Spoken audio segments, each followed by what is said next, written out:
እሞሆይ እመቤት ስለ እሞሆይ ማየገነት ደብዳቤ ተጽፎ ዘመዷ ቤተ ክህነት ስለሚሠራ በእሱ አማካኝነት ልታስፈጽም ሄዳ መጣች። እሞሆይ እመቤት ስትመጣ ደማቅ አቀባበል ተደረገላት። እሷም ማንም ሄዶ ያልፈጸመውን ጀብዱ ሰርታ በመምጣቷ እየተኮራራች በቃ ያለቀ የደቀቀ ነገር ነው፣ ሁሉ ነገር ሊያበቃ ቀናት ብቻ በትዕግስት መጠበቅ ነው አለች። መምህሩማ ደስታ ሰው ቢገል ሞተው ነበር። እሞሆይ እመቤትን ነገ ወደ ወንዶች ገዳም መጥተው በስብሰባ ይህን ያስረዳሉ አሉና ወጡ። እሞሆይ እመቤት በእነ እሞሆይ አጸደ ታጅባ ወጥታ ለመላው ማህበር ሄደችበትን ነገር በስኬት ተወጥታ መምጣቷንና ጳጳሳቱን ሁሉ እንዳሳመነቻቸውና ከሳምንት በኋላ እንደሚመጡ ተናገረች። ወንዱ በጭብጨባ ሴቱ በእልልታ ደስታውን ገለጸ። ተመረቀች፣ ተመሰገነችና ታጅባ እንደወጣች ታጅባ ተመለሰች። በማግስቱ ሴቶቹን አሰባሰበችና ጳጳሳቱ ሁሉ ተሰብስበው እሷን በክብር ጠርተዋት መሃላቸው አድርገው ስለ እሞሆይ ሲጠይቋት እሷ የእሞሆይን ስርዓት አልበኝነት አብራርታ ስትነግራቸው በመናደድ በቃ መተን ሁላችሁ ባላችሁበት ከለበሰችው በቀር አንዳች ስንጥር ሳታነሳ በፊታችሁ እንሸኛታለን አሉኝ ብላ እሷን እንዴት እንደወደዷትና እንዳከበሯት ራሷን ከፍ ከፍ አረገች።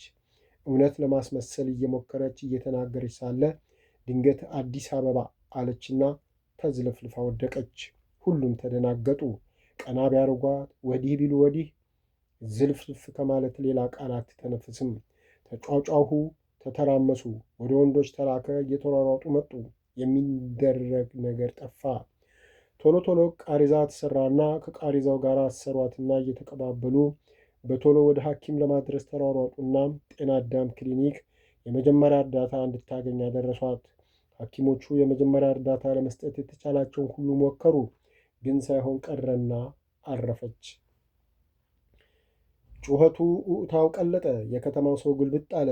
ወዲያው ሰው ተሯሩጦ መኪና ፈለጉና ሬሳውን ጭነው ወደ ገዳም ተመለሱ። እሞሆይ ማየገነትና አበበችን ሁሉ ሳይሰሙ ሀገር ደህና ብለው እሞሆይ አበበችን መልክዕ ኢየሱስ እያስተማረቻት ነበር። መኪናው ዳገቱን ጨርሶ ወደ ገዳሙ ብቅ ሲል ይጠባበቅ የነበረው ሁሉ የመኪናውን መምጣት ሰምቶ እዑታውን አቀለጠው። ጋራው እያስተጋባ ብሏቸው ጮኸ። እሞሆይና አበበች ደነገጡ። ምን መጣ? ምን ተፈጠረ? ብለው ወደ ውጭ ሮጡ። እሞሆይ እየጮሁ ወደ መኪናው የሚሮጡትን አረ ምንድን ነው ብትል ማን ይመልስላት? ሩጫ ብቻ ሆነ። እሞሆይ ግራ ገብተዋት እንደቆመች እሞሆይ ሐረገወይን አይተዋት ወደ እሷ መጡ። እሞሆይ ምን መጣ አለቻቸው። እሞሆይ እመቤት ሞተች አሉ። የቷ እሞሆይ እመቤት አለች። መመልኮሷን አልሰማችም ነበርና። የእሞሆይ አጸደ ጓደኛ ሞተች ብለው እሳቸውም ሮጡ። እሞሆይ ማመን አቃታት። ባለችበት ደርቃ ቀረች። አቤት አቤት አቤት እያለች ወደ ቤቷ ተመለሰችና ፎጣዋን ብድግ አድርጋ ስትወጣ መኪናው ቤተ ክርስቲያን ግቢ ገብቶ ቆመ። እሞሆይ እዑታዋን አቀለጠችው። ከአንጀቷ ከልቧ ምርር ብላ አለቀሰች። ወንዶቹ አልቃሾቹን እየተከላከሉ ሬሳውን ከመኪና ወርደው ወደ ቤት አመሩ። እሞሆይ ሬሳውን ተከትላ ጮኻ አለቀሰች። አብራ ወደ ቤት ገባች። ሬሳው ታጥቦ ተገንዞ ለፍታት እስኪዘጋጅ ድረስ ሴቱ ወንዱ ግማሹ ቁጭ ብሎ፣ ግማሹ ቆሞ፣ ግማሹ እየተንጎራደደ ያለቅሳል። እሞሆይ አጸደ ልብሷን ቀዳ ደረቷን ፊቷን እየደበደበች እየቧጠጠች ለያዥ ለገላጋይ አስቸግራ ትጮኻለች። እሞሆይ ማየገነት ቁጭ ብላ ትንሰቀሰቃለች። ዙሪያውን ሰው ነው። ድንገት አንዷ እሞሆይ ማየገነት አምርራ ስታለቅስ ማንነቷን ለማወቅ ዞር ብላ ስታያት እሞሆይ ማየገነት ነች። ደነገጡና ፈጠን ብላ ካጠገቧ ተነስታ ሸሸችና ሳያዩዋት አጠገቧ ያሉትን እየጠቀሰች እንዲነሱ አደረገች። እሞሆይ ማየገነት ከልቧ አዝና ከማልቀስ ወዲህ ይህን ነገር አላየችም። ድንገት በፎጣዋ ጫፍ አፍንጫዋን ጠርጋ ቀና ስትል ፊት ለፊቷ ያለችው ሴትዮ እሞሆይ አጠገብ ያለችዋን ስትጠቅስና ሴትዮዋ እሞሆይን ስታይ ደንግጣ በፍጥነት ተነስታ ስትርቅ አየቻትና ዞር ዞር ብላ ስታይ ዙሪያዋን የነበሩ ሁሉ ሄደው ብቻዋን ነው ያለችው። እሞሆይ ማየገነት አንድ ነገር ትዝ አላት። ለካ የተከለከለ ቀጠና ውስጥ ለካ ልትገኝ የማይገባ ቦታ ነው ያለችው። ቶሎ እምባዋን ጠራረገችና ተነስታ ወደ ቤቷ ገባች። ገዳሙ አሁን የእሞሆይ ማየገነትን መኖር የዘነጋ ይመስላል። ወሬው ሁሉ የሟቻው ብቻ ነው። እነ እሞሆይ ማየገነት ይህ አጋጣሚ ትንሽ እፎይታንና ጊዜያዊ ሰላምን ስለሰጣቸው ለጊዜውም ቢሆን እፎይ ብለዋል። ኃይለ ልዑልም የገበያ ግርግር ለሌባ ያመቻል እንደሚባለው በዚህ አጋጣሚ ለእነመሆይ በቂ ቀለብና አስፈላጊውን ነገር አምጥቶላቸዋል። መምህሩ ከ40 በኋላ ነገሮች ሲዘገዩ እየከነከናቸው መጣ። ታዲያ ምን ነው ቀሩ? ጠዋት ማታ እነሱን በተስፋ ከመጠባበቅ በቀር መምጣት ይቀር ደብዳቤ እንኳ አልጻፉም። ምንድን ነው ጉዳዩ ብለው ሲያሰላስሉ ከረሙና እስቲ ረስተውትም ከሆነ ላስታውስ፣ የሚመጡም ከሆነ ቀኑን ጠይቄ የአቀባበሉን ነገር እናመቻች ብለው ወደ ጤና አዳም ሄደው ለዛ ዘመዳቸው ደውለው ምን ነው ዝምታው በዛ አሉ። እሱም ደንግጦ አሁኑኑ ሄጄ ጠይቀዋለሁና በአስቸኳይ ይመጣሉ። እንዴት ነው ከሐዘኑ ተጽናናችሁ? በጣም አሳዛኝ ነገር ነው አለ። በጣም መተኪያ የሌላቸውን እናት ተነጠቅ። በል ቶሎ ጠይቀህ መልሱን ንገረኝ፣ እዚሁ እጠብቅሃለሁ አሉ። ሰውየው ተነስቶ ወደ ካሜራ ባለሙያው ቢሮ ሲሄድ ብቻውን አገኘው። ሰላም ከተባባሉ በኋላ ጉዳዩን አነሳበት። ካሜራ ባለሙያው በፌዝ እየሳቀ ስማ፣ እኔ ስለ እናንተ ጉዳይ የማውቀው ጉዳይ የለም።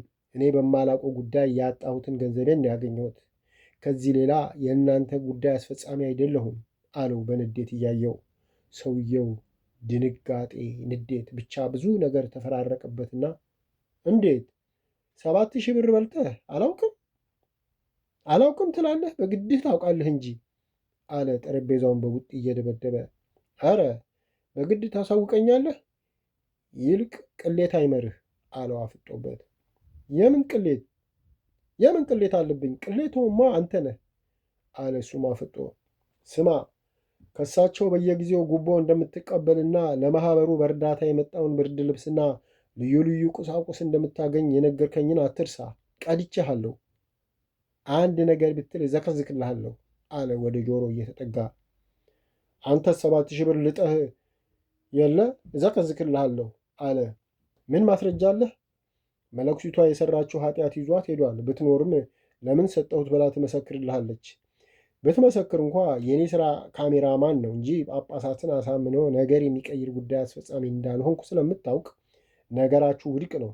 ስለዚህ አታገኘኝም፣ አትልፋ። አንተን ግን ለማጋለጥና ከስራው ለማፋነቅል መረጃው በእጅ አለ ከነሙሉ ምስልህ አለው። ውሸቱን አልቀረጸውም ነበር። ሰውየው ወገቡ ቁርጥ አለ።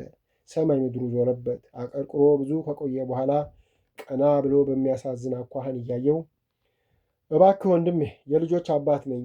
ባለቤቴን በሽተኛ ስለሆነች እኔ ከዚህ ስራ ብፈናቀል ልጆቼ በረሃብ ይሞታሉና በቃ ሁሉ ይቅር፣ እኔም ለማንም ትንፍሽ አልልም፣ አንተም አታጋልጠኝ ብሎ እግሩ ላይ ወደቀ።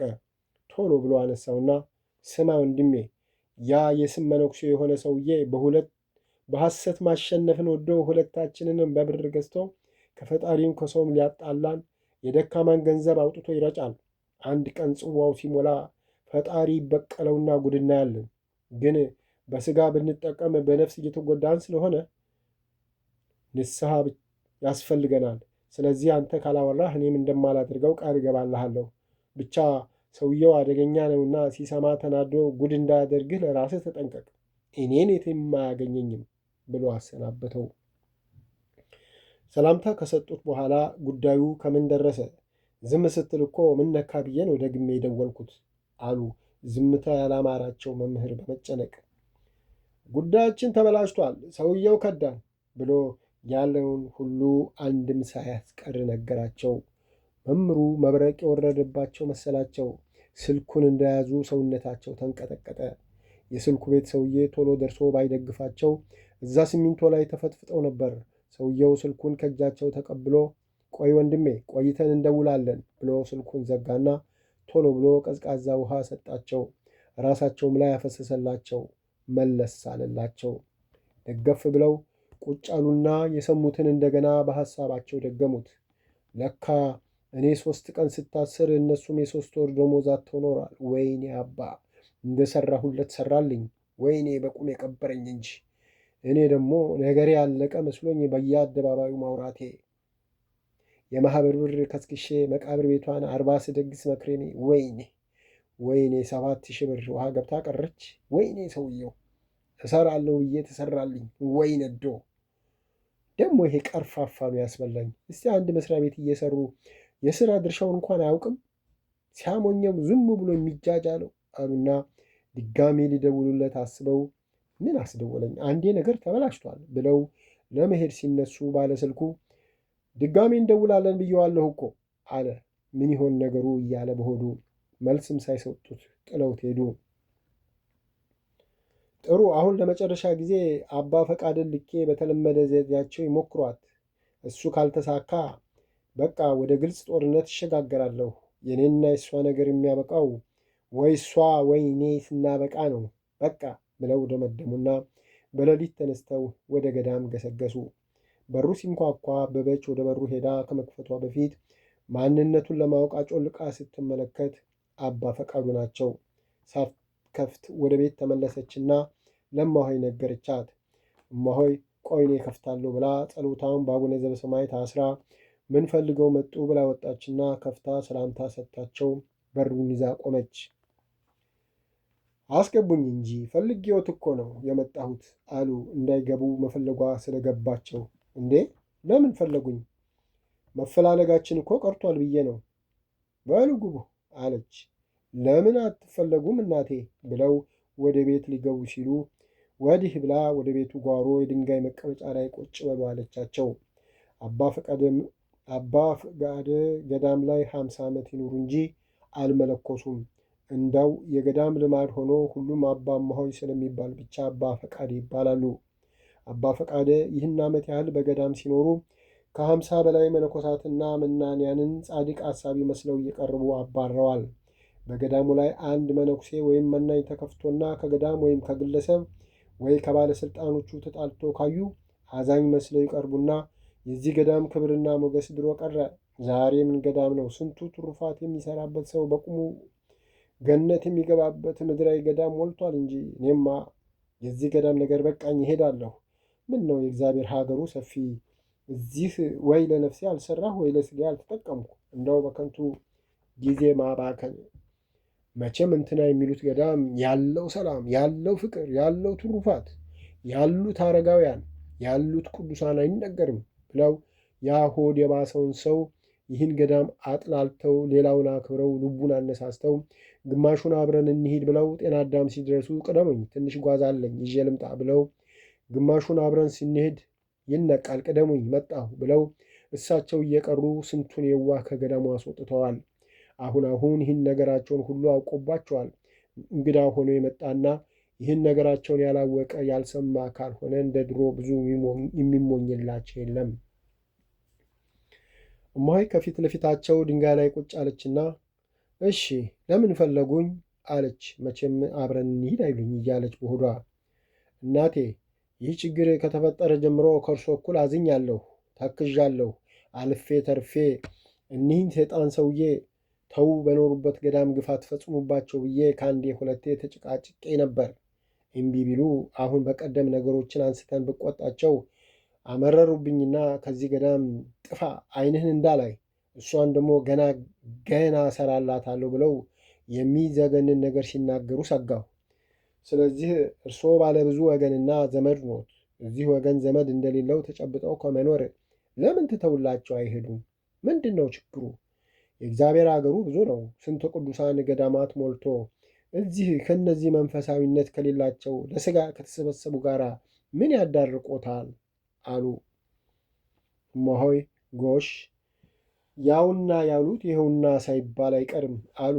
ለካ እውነት ነው። በሌሎቹ ላይ በሩቁ ያየሁትና የሰማሁት ወደ እኔው መጣ አለችና በሆዷ አባቴ እኔ መሄዱን መቼ ጠላሁት፣ ግን ብቻዬን መሄድ ፈራሁ። ከማን ጋር ልሂድ አለች በሆዷ እያሾፈችባቸው። እንዴ እኔ እያለሁ እርስዎ ተነሱ እንጂ አገር ጠረፍ ቢሆን አብሬው ትሄዳለሁ። እናቴ ሰዎቹ እኮ ሰይጣኖች ናቸው። እንደ ሰው እንኳ በስርዓቱ ይገሎት እንዳይመስሎት፣ ሐሳባቸው ዘግናኝ ነው አሉ። ጎሽ ተሳካልኝ፣ በቃ መምሩ ካሉት በላይ ያደርጉልኛል አሉ በልባቸው ተደስተው። እንደ ሰው አይገድሉሽም ነው ያሉት? ታዲያ እንደ ፈጣሪ ሰቅሉኝ ይሆን? ወይስ እንደ ቅዱስ ጊዮርጊስ በመንኮራኩር ሊፈጩኝ? ወይስ አቃጥለው አመዴን ተራራይ ወጥተው ሊበትኑ? ወይስ እንደ ቅዱስ ቶማስ ቆዳይን ገፈው አሸዋ ሞልተው ሀገር ለሀገር ሊያዞሩኝ? ወይስ እንደ ሰማዕታት በመጋዝ ሊሰነጥቁኝ? በፈረስ ጭራ አስረው ሊጎትቱኝ? ወይስ ዘይት አፍልተው ሊጠብሱኝ ወይስ በፈላ ውሃ እንደ ባቄላ ሊቀቅሉኝ ይሆን? እንዴት እናረጋታለን ብለው ሲማከሩ ሰሙ አባቴ አለች እያሾፈች። አይ እናቴ፣ ይህን ሁሉ ስለማድረግ ምን ይከለክላቸዋል መስሎት? ይልቅ የከፋው ነገር ሳይመጣ እንሂድ። እኔም በእርሶ የተነሳ ስለጠመዱኝ ከእንግዲህ እዚህ ላልኖር ወስኛለሁ። ስለዚህ ጊዜ ሳናጠፋ እንውጣ። እጃችንን ሳይሆን እግራችንን ስመው የሚቀበሉን እንደዚህ ሰው ያልረከሰበት ገዳም ሞልቷል አሉ በወጥመዳቸው የገባች መስሏቸው። ይስሙ አባቴ፣ እዚህ ገዳም ከመጡ ስንት ጊዜዎት ሆኖት? አለች። አንዴ ቀላል ነው። አንዴ አንድ ሰው ተወልዶ አድጎ አግብቶ ወልዶ የሚኖርበትን ጊዜ ኖሬአለሁ። 50 ዓመት ደፍኛለሁ። ግን ይህን ያህል ዓመት ብኖርበትም እርሶን እንዲህ ስላደረጉ በቃኝ ጥዬ ሊሄድ ነው አሉ። ይገርማል። ይህን ያህል ዓመት ሰው ገዳም ከኖረ ቢያንስ ሌላው ቢቀር ራሱን እንኳ በትንሹ ለመንፈሳዊ ሕይወት ያስገዛል። አሁን እርሶ ገዳማዊ ኖት? መኖርማ ሀመወሳ ዓመት አይደለም 100 በላይ ዕድሜ ያስቆጠሩ ዘፋኞችና ድንጋዮች አሉ። ዛፎችና ድንጋዮች አሉ። እነሱ እንኳ ዛፎቹ ተቆርጠው ለቤት፣ ለአጥር፣ ለቤተ ክርስቲያን፣ ለደጅ ሰላምና ለመንገድ ያገለግላሉ። አለቶቹም ለግንብ፣ ይኸው እኔና እርሶን ለማሳረፍ ያገለግላሉ። እንደ እርሶ ያለ ያልታደለ ደግሞ በገዳም ይህን ዓመት ኖርኩ እያለ በንጹሕ ልቦናቸው ገዳም ለመኖር የመጡትን እያባረረ የገዳም እሾህ አሜከላ ሆኖ ይኖራል። አሁን እንደ እርሶ ያለ ሽማግሌ አንድ ሰው ፈተና ተነስቶበት ልሂድ ያለን መነኩሴና መናኝ መክሮ ዘክሮ አባብሎ ካየለም አስሮ ገዳም እንዲኖር ያደርጋል እንጂ አብረን እንውጣ እያሉ አስወጥቶ ለራሱ ይቀራል። ሰይጣን አለ ሲባል እውነት ይመስለኝ ነበር።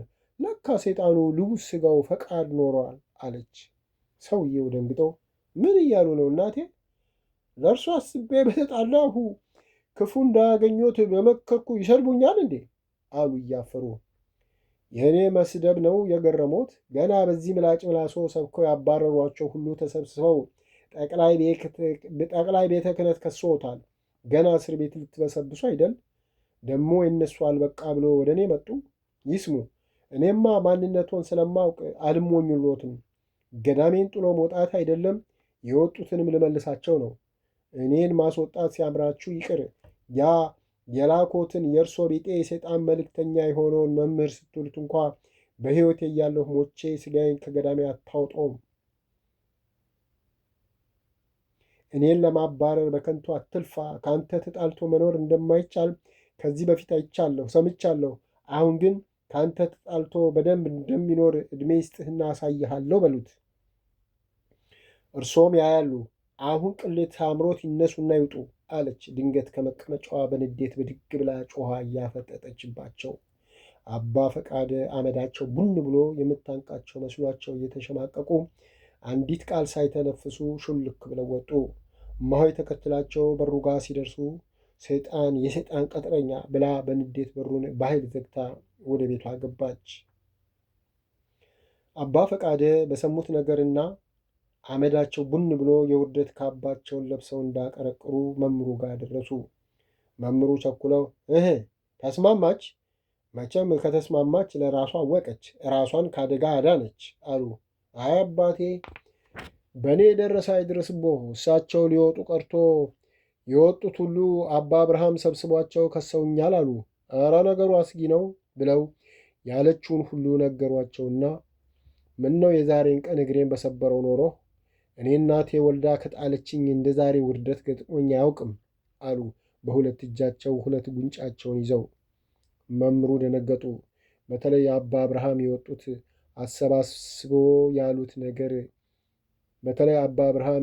አሰባስቦ ያሉት ነገር እንደ መርፌ ልባቸውን ወጋቸው።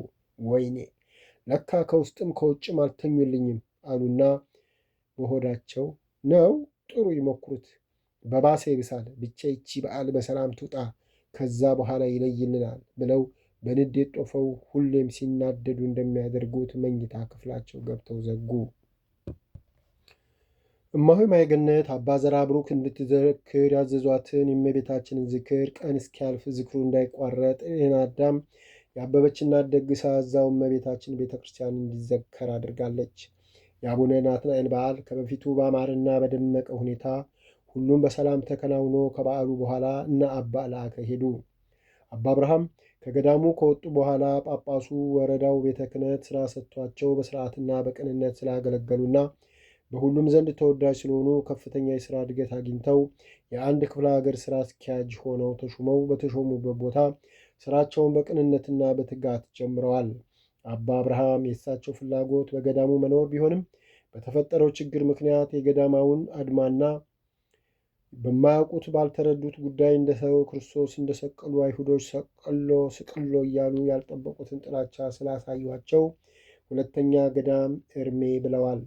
አሁን የሰዎቹን ክፋት አድማና ከመካከላቸው አንዱ እንኳ ሃይ ባይና ለምን የሚል ጠፍቶ እንዲህ ያለ የጭካኔ ስራ አድመው መስራታቸውን ሲያስቡ እማሆይ ገነት እምቢ አሉ እንጂ ቢወጡ ይመኙ ነበር። አንዳንዴ አሁን ከነዚህ ጋር ተኖሮ ሊጸደቅ ነው? እማሆይ ድርቅ ብለው አልወጣ ማለታቸው የት ሆነው ከነማ ጋር ሆነው ጽድቅ ሰርተው ሊጸድቁ ነው? እነሱን ባዩ ቁጥር ቁስልን ከማመርቀዝ በቀር ምን ጽድቅ ሊሰራ ነው ይላሉ። መምህሩ በዓሉ ባለፈ በወሩ ሲያሰላስሉ ዕቅድ ሲያወጡ ሰነበቱ። በፊት ያስቡት ራሳቸው ለማድረግ ነበር። አሁን ግን ሲያስቡት ድንገት ቢነቃብኝ ለስሜም ለክብሬም ጥሩ አይደለም ብለው በድብቅ እስጢፋኖስን ጠርተው በር ዘግተው ይመካከሩ ጀመር። እስጢፋኖስ አባታችን፣ ነገሩ ከባድ ነው። ድንገት ሰው ቢያየኝና ወይ በጥርጣሬ ቢያዝ በቃ ሞት እኮ ነው የሚያስፈርድብኝ አለ በስጋት። ለሱ ግድ የለም ብለው ዘዴውን ነግረውት ተለያዩ።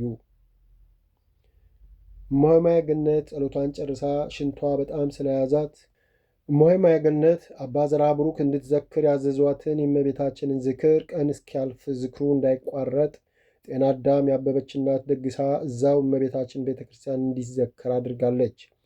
የአቡነ ናትናኤል በዓል ከበፊቱ በአማረና በደመቀ ሁኔታ ሁሉም በሰላም ተከናውኖ ከበዓሉ በኋላ እነ አባ ለአከ ሄዱ። አባ አብርሃም ከገዳሙ ከወጡ በኋላ ጳጳሱ ወረዳው ቤተ ክህነት ስራ ሰጥቷቸው በስርዓትና በቅንነት ስላገለገሉና በሁሉም ዘንድ ተወዳጅ ስለሆኑ ከፍተኛ የስራ እድገት አግኝተው የአንድ ክፍለ ሀገር ስራ አስኪያጅ ሆነው ተሹመው በተሾሙበት ቦታ ስራቸውን በቅንነትና በትጋት ጀምረዋል። አባ አብርሃም የእሳቸው ፍላጎት በገዳሙ መኖር ቢሆንም በተፈጠረው ችግር ምክንያት የገዳማውያን አድማና በማያውቁትና ባልተረዱት ጉዳይ እንደው ክርስቶስን እንደሰቀሉት አይሁዶች ስቅሎ ስቅሎ እያሉ ያልጠበቁትን ጥላቻ ስላሳዩቸው ሁለተኛ ገዳም እርሜ ብለዋል። አሁን የሰዎቹን ክፋት አድማና ከመካከላቸው አንድ እንኳ ሃይ ባይና ለምን የሚል ጠፍቶ እንዲህ ያለ የጭካኔ ስራ አድመው መስራታቸውን ሲያስቡ እማሆይ ገነት እምቢ አሉ እንጂ ቢወጡ ይመኙ ነበር። አንዳንዴ አሁን ከነዚህ ጋር ተኖሮ ሊጸደቅ ነው? እማሆይ ድርቅ ብለው አልወጣ ማለታቸው የት ሆነው ከማን ጋር ሆነው ጽድቅ ሰርተው ሊጸድቁ ነው? እነሱም ባዩ ቁጥር ቁስልን ከማመርቀዝ በቀር ምን ጻድቅ ሊሰራ ነው ይላሉ። መምህሩ በዓሉ ባለፈ በወሩ ሲያሰላስሉ ዕቅድ ሲያወጡ ሰነበቱ። በፊት ያሰቡት ራሳቸው ለማድረግ ነበር። አሁን ግን ሲያስቡት ድንገት ቢነቃብኝ ለስሜም ለክብሬም ጥሩ አይደለም ብለው በድብቅ እስጢፋኖስን ጠርተው በር ዘግተው ይመካከሩ ጀመር። እስጢፋኖስ አባታችን፣ ነገሩ ከባድ ነው። ድንገት ሰው ቢያየኝና ወይ በጥርጣሬ ብያዝ በቃ ሞት እኮ ነው የሚያስፈርድብኝ አለ በስጋት። ለሱ ግድ የለም ብለው ዘዴውን ነግረውት ተለያዩ። እማሆይ ገነት ጸሎታን ጨርሳ ሽንቷ በጣም ስለያዛት ለሽንቷ ወደ ሽንት ቤት ስትወጣ ቢርካው አካባቢ ስትደርስ ኮሽ ኮሽ ያለ ነገር የሰማች መስሏት ቆማለች። የሆነ ነገር ባጥሩ ወደ ውጭ ዱብ ሲል ሰማች። ሽንቷ ስላጣደፋት ሄዳ ተጸዳታ ስትመለስ ባትሪዋን አብርታ ኮሽታ ወደ ሰማችበት ስትሄድ ባትሪው አንድ ነገር ላይ አርፎ ሲያንጸባርቅባት ምንድን ነው ብላ ጠጋ ብላ ስትመለከት አመዷ ቡና አለ። ተንቀጠቀጠች። ቦምብ መሆኑን አወቀች።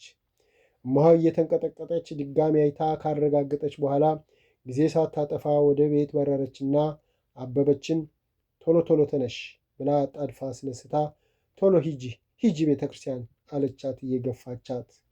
አበበች ፊቴን ልታጠብ ሽንቴን ልሽና አለች ስታስቸኩላት ግራ ተጋብታ። ውጭ ሽኚ፣ ፊትሽን ስትመጪ ትታጠቢያለሽ፣ ውጪ ቶሎ ብላ ልጅቷን ሸኘችና ስዕለ ማርያምን አንስታ እመቤቴ የወንድሞቼ ማስታወሻ የሆኑት ይሄ ቤትና ቢርካው ከሚወድም እኔ ልጥፋ፣ እኔ ለማንም አልጠቅምም፣ እነሱም የጠሉት እኔን ነው፣ ልጥፋላቸው፣ ደስ ይበላቸው፣ የወንድሞቼ መሰረት ግን ለዘላለም እዚቹ ይኖራል ብላ ስዕሏን ይዛ እየተጣደፈች ወደ ቦምቡ ሄደችና በድጋሚ በፍርሃት አየችውና እየተንቀጠቀጠች ጎንበስ ብላ አነሳችውና ወደ ጓሮ በር ሰውነቷ በፍርሃት እየራደ እግርና እግሯ እየተማታ እንደምንም በሩ ጋር ስትደርስ ከጓሮ አጥር አጠገብ ወደ ጫካ የሚወስድ መንገድ አለ። ከመንገዱ ጫፍ ላይ ወደ ታች ትልቅ ገደል አለ። ሞሃይ እጇ እየተንቀጠቀጠ ያለ ኃይሏን አጠራቅማ ወደ ገደሉ ወረወረችውና ሰውነቷን መቆጣጠር አቅቷት ወደቀች። እዛ የወደቀችበት ቦታ የያዘቻትን ስዕለ ማርያምን ሰውነቷን ደባበሰች። ደህና ነች፣ ለካ ምንም አልሆንኩ ብላ ፈጥና ተነሳችና ቦምቡን ወደ ጣለችበት ታይት አድርጋ እግር አውጥቶ ወደ እሷ ይመጣ ይመስል ሳይደርስባት እየሮጠች ወደ ቤቷ ገብታ በሯን አጥብቃ ዘግታ ሰውነቷ በፍርሃት እየተንቀጠቀጠ መደቡ ላይ ቁጭ አለችና ዓይኗን ጨፍና ቦምቡ ሲፈነዳ እንዴት እንደሚያደርግ ያኔ የአባቷ አጎት ያወሩትንና አልፎ አልፎም በቴሌቪዥን ቦምብ ቆርጦ የጣላቸውን ያየችውን በህሊናዋ እያመላለሰች ሳለ ኃይለኛ ፍንዳታ አካባቢውን አንቀጠቀጠው። ሞሃይ በድንጋጤ ከመድቡ ላይ ወድቃ መሬት ተዘረረችና ድንጋጤው ሲያልፍላት ቀና ብላየች። ሁሉ ነገር እንደነበረ ነው። ማመን አቃታት። ዓይኗን አሻሽታ ድጋሚ አየች። ሁሉም ደህና ነው ተመስገን ብላ ቀስ ብላ በሯን ከፍታ ቦምቡን ወደ ጣለችበት አካባቢ ስትመለከት አካባቢው በጥቁር ጢስ ጠቁሯል። ደነገጠች። ከበሯ ወጣ ብላ ትንሽ ሄድ ብላ ስታይ እሳቱ ደረቁን እርጥቡን እንጨት እያንቀለቀለ ይንቦገቦጋል።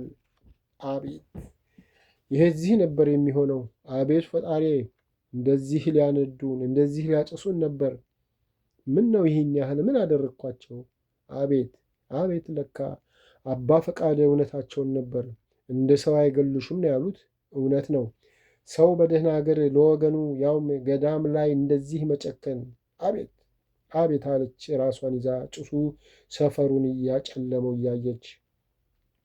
ሰው ሁሉ በፍንዳታው ተደናግጦ ወዲህ ወዲያ ይሯሯጣል። ግማሹ እውታውን ያቀልጣል። ብቻ ትርምስምስ ወጣ። አበበች እየሮጠች መጣችና እማሆይ ምንድን ነው አለች እየተንቀጠቀጠች። እማሆይ አበበችን እቅፍ አርጋ ይዛ አይዞሽ አይዞሽ፣ እሳተ ገሞራ ነው፣ አሁን ይጠፋል፣ እኛን አይነካንም፣ ፈጣሪ አውጥቶናልና አለቻት። እሳተ ገሞራ ምንድን ነው አለች በይበልጥ ወደ እማሆይ እየተጠጋችና እየተንቀጠቀጠች። እንደዚህ ጫካ ባለበት ቦታ አንዳንዴ የሚፈነዳ ነገር ነው፣ ታዲያ ወዲያው ይጠፋል፣ ሰው አይነካም ብላ ያንን የሚንቦገቦገውን እሳት እንዳታይ ይዛት ወደ ቤት ገባችና ፈሪ ፍርፋሪ አለቻት ብብቷን እየኮረኮረች። አበበች ብብቷን ለማስጣል እየታገለችና እየሳቀች እኔ ብቻ ነኝ ሁሉም እኮ ነው የፈራው ብላ ከቤተ ክርስቲያን እንዴት ተሯሩጠው እንደወጡ ነገረቻት። ሁላችሁ ፈሪ፣ እኔ ብቻ አልፈራሁም አለቻት እሷን ለማበረታታትና ከድንጋጤዋ ለመመለስ እየኮረኮረቻት። እውነት አልፈራሽም አለች እየሸሸችና እየሳቀች። አዎ አልፈራሁም፣ ምክንያቱም አሁን ስለሚጠፋ ሰው አይነካ፣ ምን ያስደነግጠኛል አለቻት። ሰው እሳቱን ለማጥፋት ተሯሩጦ የአደጋ ደውል ተደውሎ ወንዱ ሴቱ ወጥቶ በአፈር በውሃ በእርጥብ ቅጠል እንደምንም ታግለው አጠፉት። የእሳቱ ክፋት ሁሉንም የማይመር በመሆኑ ነው እንጂ ለይቶ እማሆይ ገነትን ብቻ የሚነካ ቢሆን ኖሮ ማንም ዞር ብሎ የሚያው አይገኝም ነበር። ግን ያ ጫካ ከተቀጣጠለ ከቤተ ክርስቲያኑ ጨምሮ ሁሉንም ስለሚያወድም ተሯሩጦ አጠፉት። እማሆይ ልጅቷ እንዳትደነግጥ የባጤ ቋጡን ብላ ብታረሳሳትም እሷ ግን ድንጋጤው ከውስጡ አልወጣም። ዝግንን እያላት አቤት አቤት ፈጣሪ፣ አቤት ሰው ይህን ያህል ጨካኝ ነው፣ ያውም እዚህ ቅዱስ ቦታ እየኖረ ትላለች። ሰውነቷ በፍርሃት ይንዘፈዘፍባታል። ቦምቡ ቢፈነዳ ኖሮ የእሷና የአበበች ስጋ ተበጣጥሶ በፍለጋ እንኳ የማይገኝ መስሎ ይታያትና አቤት አቤት፣ እኔስ እሺ በኃጢአቴ ነው፣ ይቺ ምንም የማታውቅ የእግዜር ድሃ ምን በወጣት። አቤት የእሷ አምላክ ነው እንዳየው ያደረገው፣ የእሷ አምላክ ነው እንዳየው ያደረገው። አቤት አቤት ሰው ለካ ጨካኝ ነው ብላ ዝግንን ይላትና እንባዋን እንደ ጎርፍ ታፈሷለች። እማሆይ ስሜት ለረጅም ጊዜ ከህሊናዋ ሳይጠፋ ሲዘገንናት ከርሟል። መምህሩና እስጢፋኖስ ቦምቡን እዛ ወስዶ የጣለውን ነገር ባለማወቃቸው ለራሳቸው እየተገረሙ በቦምቡ ፍንዳታ የተቀጣጠለውን እሳት አጥፍተው ወደ ገዳም ወጥተው መምህሩ ቤት ብቻቸውን ቁጭ ብለው ትንሽ ከተፋጠጡ በኋላ መምህሩ በንዴት የቀላ ዓይናቸውን አፍጠውበት ምን ነው ከብዙ ጊዜ ጀምሮ ለክፉ ቀን ይሆነኛል ብዬ ደብቄ ያኖርኩትን አንድ ያለኝን አውጥቼ አስምዬ የሰጠሁ ጫካ አጋይልኝ ብዬ ነው? ይሄ ነው መሐላ? ይሄ ነው ቃል? አሉ አስፈሪ በሆነ አነጋገር። ኧረ መድኃኔዓለም ያውቃል ያሉኝ ቦታን ያደረግኩት አለ እየፈራ። እና ቦምቡ ግር አውጥቶ ሄዶ እዛ ፈነዳ? እኔን ነው የምታሞኘው እኔ? አሉ ንዴታቸው ጨምሮ። ኧረ የማልኩበት አምላክ አሁኑኑ ደጓ አመድ ያድርገኝ፣ ይቺ መሬት ትክዳኝ፣ ሰማይ ምድር ይገልበጥብኝ፣ እኔ ያስቀመጥኩት እዛው ነው አለ። ታዲያ በምን ታምር እዛ ሄዶ ፈነዳ ንገረኝ አሉ እንዳፈጠጡበት። እኔ ምን አውቃለሁ፣ እኔም ግራ ግብት ነው ያለኝ። ምን ታምር እዛ ወሰደው አለ በልቡ። መምህሩን ባውን ሲያዩ ደንገጥ አሉና እሺ ያስቀመጥከው እዛ ነው ልመንህ፣ ታዲያ በምን ታምር ካደረክበት አንስቶ እዛ ወሰደው አሉ ትንሽ ቀዝቀዝ ብለው። እኔ አሁንም የዚች መነኩሲት ነገር ግራ እየገባኝ ነው። ስራዋ ሰማያዊ ይሁን ምድራዊ እንጃ፣ ብቻ ሁሉ ነገር ግራ የሚያጋባ ነው። የእኛ አባ ዘራ ብሩክ መተት ይህን ያህል ኃይል ኖሮት ቦምብ አንስቶ ወደ ሌላ ቦታ ለመጣል ይችላል ወይስ ያ በየወሩ የምትዘክረው ቅዱስ ገብርኤል እንደ 3 ደቂቅ ደርሶላት አንስቶ ይጣለው ለማወቅ ግራ የገባ ነገር ነው አሉ። ይቺ ሰይጣን ገብርኤል ደግሞ እሷን ለማዳን ስራ አጥቶ ይመጣል። ያ መተተኛ ዘራ ብሩክ የመተተው ይሆናል እንጂ ከሱ ሌላም ማንም ሊሆን አይችልም። ደግሞም እኮ አብረን ሄደን አደል አስቀምጠ ስትወጣ አፋፉ ላይ ወጥተን የተቀመጥ ነው። እኔውም ንዴት አውሮኝ እንጂ ወደየትም እንዳላልክ እያወቅኩ መጠየቄ። ልጄ ይቅርታ፣ ንዴት ሕሊናዬን ሰውሮት አስቀየምኩ አሉ ሁሉን ነገር አስታውሰውና ቦምቡን እዛ ወስዶ የጣለው እውነት መተት ነው ወይስ የጊዜ ተአምር እያሉ በልባቸው እኮ ወዲያው አብረን ነው አፋፉ ላይ ሆኖ ለማየት እንዲመቸን ወጥተን የተቀመጥ ነው። ያው መተቱ ነው ለማለት ነው። በቃ ይቺ ሴትዮ መቶ ብቻ ነው። ከእንግዲህ ምንም አለመሞከር ትርፉ ድካም እንጂ እስከ ዛሬ አንድ የሰራነው ቁም ነገር የለም። አባ በቃ እንተዋት። እሷ መያዘችውን ይዛ ነው እንዲህ የተረጋግታና ተንደላቃ ያለችውና እንተዋት አለ ከልቡ። የት አባቷ እሷን ከዚህ ሳልፈነቅልማ እኔና እሷ አብረን አንኖርም። ሳልሞት አልተዋትም። አሁንም የዚህ የፍንዳታ ወሬ ትንሽ ይረሳሳ እሰራላታለሁ። እኔም ለትንሽ ጊዜ ወደ ሀገር ቤት ሄጄ ትንሽ አረፍ ብዬና የቀረኝን ነገሮች ተምሬና አባቴንም አወያይቼው ልምጣ። ያኔ ይለይልናል አሉ። አባቴ የኔንም ነገር አትርሱ አለ እስጢፋኖስ። ቦምቡን ጥሎ ሞሄን ካጋየ ሁሉ ይቅርብን፣ ይህን ጥበብ ብቻ አስተምሩኝ ብሎ ነበር።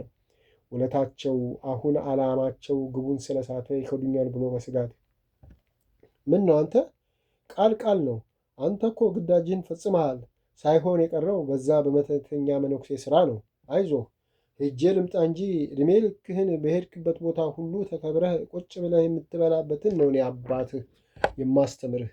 ብቻ ቃላችን ይጠበቅ አሉ በእውነት ከልባቸው። በቃ እኔ ሁሉ ቀርቶብኝ እሱን ከተማርኩ የሴት የወንድን ልብ እየማረኩና ያለውን እያስረገፍኩ ተንቀባሮ መኖር ነው የምፈልገው። ስለ ቃሌ ግን አይጠራጠሩ አለ። አይዞህ እኔ አባትህ ዓለምን አንቀጥቅጠህ እንድትገዛ አደርግሃለሁ። አይዞህ በል አሁን እህል ቢጤ ቀምሰን አረፍ እንበል። ላልሆነ ነገር ስንባዝን ድካምና የእሳት ጭስ ነው ያተረፍን አሉ የቁጭት ፈገግታ እያሳዩ።